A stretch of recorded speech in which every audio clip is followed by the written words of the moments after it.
Strawberry Fields is the story of how we changed our lives to mitigate climate chaos.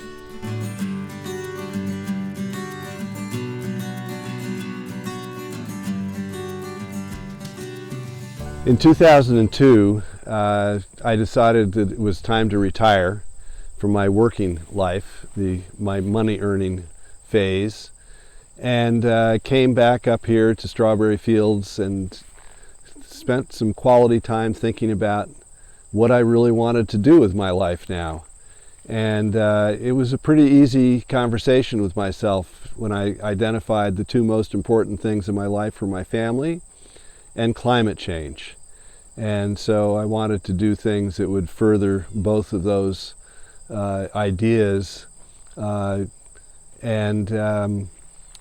that led me to land conservation. It led me to thinking about thinking global, acting local, and that gave me the ideas that when I think global, I always think about climate change. When I think about local, I think about my family. Our home at Strawberry Fields is net zero, and it is a family home in every way. It's multi-generational, and it serves a lot of purposes. It's not just for our family, but for our friends and the community. So one of the ways that one gets to net zero is to make sure that you use renewable energy. And by renewable energy, I'm speaking specifically of renewable electricity. And so the key to net zero is swapping out the use of fossil fuel for renewable electricity. So how we do that at Strawberry Fields is, in our case, we had plenty of space to put up solar panels, which we did starting in 2009 and then in 2010.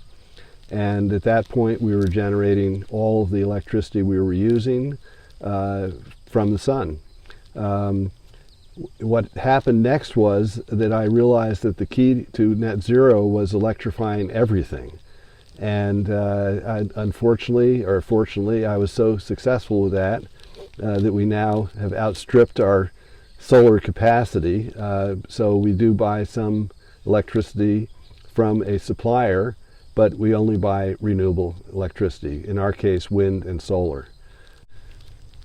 Well, another way we got to net zero is that we now heat our house and cool it with geothermal heating and cooling. This is a wonderful technology. More people are becoming aware of it. In our case, we use a geothermal heat pump, which has pipes buried in the ground and a heat exchange in those pipes to provide heating in the wintertime and cooling in the summertime. And a heat pump is run by electricity, so we no longer have our propane furnace to heat the house, and we get air conditioning for free. Yeah, so the geothermal fields are 6 feet under the ground. There's literally over about 15,000 feet of pipe in the ground, and they connect back to the house and to the heat pump. Well, we have 2 heat pumps now because there's an addition going up. One of the thoughts I had when I made the decision that I needed to go to net zero was that I wanted Strawberry Fields to be a model for people who weren't sure how they could live in harmony with nature and to not be polluting nature. And so the idea became protect my land from development, because that in itself will help mitigate climate change in the future, but also to make it a nature preserve that's open to the public and have more people come and enjoy nature and maybe learn something from nature and maybe respect nature even more. So we opened the nature preserve to the public in 2017. We have several thousand visitors a year on average. We do community events at times. We had recently a Native American storytelling event. We've done yoga outside. We've had pollinator walks.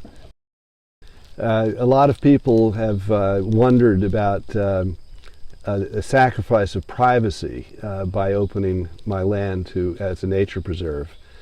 So we don't feel that way at all. In fact, quite the opposite.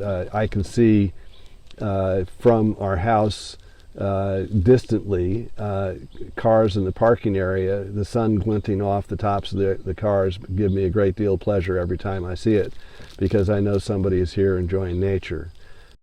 Well, Loving Mama Farm is a story unto itself, really. My son and daughter-in-law and their 3 kids moved here from California in 2016. Loving Mama Farm is an organic farm. It's a no-till farm. The phrase of art today is a regenerative farm, meaning that it puts back into the soil as much as it takes out. And they grow hundreds of different kinds of vegetables and flowers, and they sell them at local farmers markets, and they are a big success.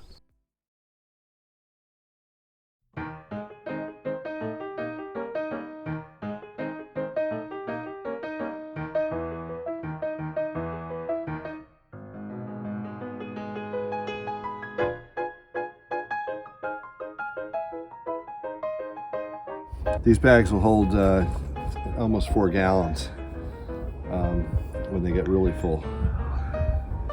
Try not to let them get that full.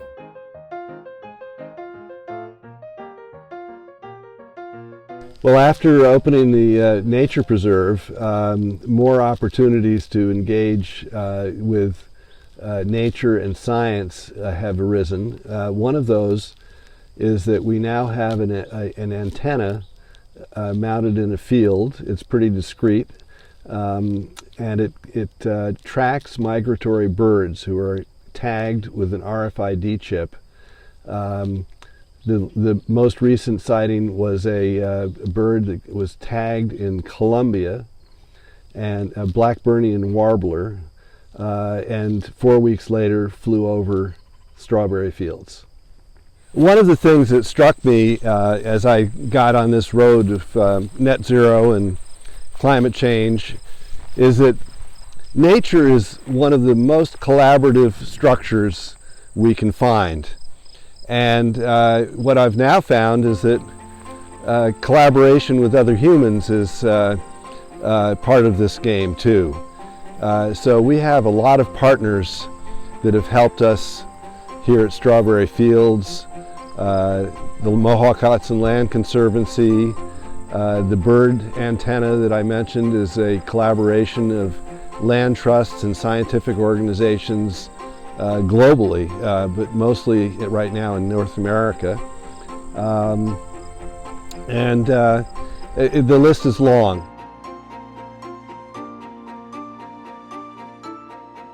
Well, this is a native chestnut tree that we planted 5 years ago. And as you can see, it's doing very well.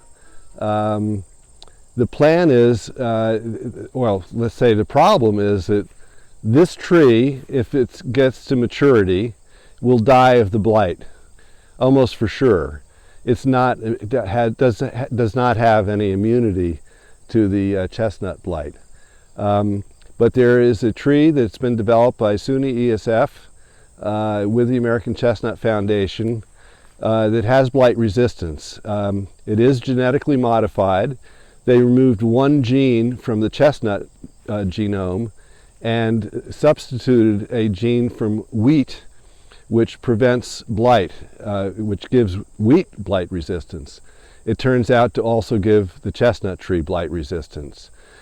When that tree is approved by the federal government, I will be getting some of those and be planting them 10 or 20 feet away from the native trees. The native trees will be pollinated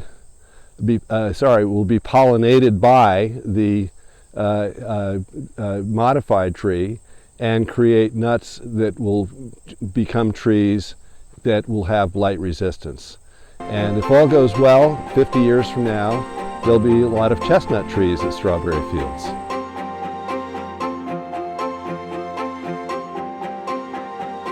Basically, we see this place as trying to be a model of way people can live in harmony with nature not taking advantage of it, not destroying it, but enjoying it and letting it be itself.